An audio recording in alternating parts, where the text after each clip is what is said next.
એવું કહેતા હતા મને ઘણા બધા આપણા વિસ્તારમાં મળ્યા, એને એવું કીધું કે ભાઈ અમે ખુલીને નહીં આવીએ, અમે બહાર નહીં આવીએ કે તમને અંદર ખાને ટેકો આપશું. મેં કીધું આ તો વિસાવદર વાળી કહેવાય.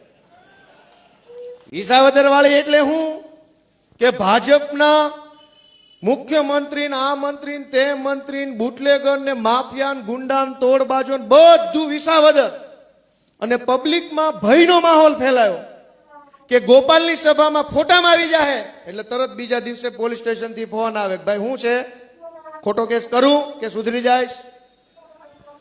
પબ્લિક એના સુધરી ગઈ. પબ્લિકે એના નક્કી કર્યું કે જવાનું ભાજપની સભામાં, જે દે ખાઈ લેવાનું, જે દે લઈ લેવાનું, ખૂબ જોરથી નારો બોલાવવાનો, મત ગોપાલભાઈ દેવાનો. તે ભાજપની સભામાં માણે માણા ખાઓ પીઓ મજા કરો, પૈસા જો એટલા લઈ જાઓ. ચૂંટણીનું પરિણામ આવ્યું તો 17,500 મતથી હું જીત્યો. એટલું અમારી સભામાં માણા નહીં, અને એની સભામાં જેટલા આવ્યા એટલાય મત ન દીધા.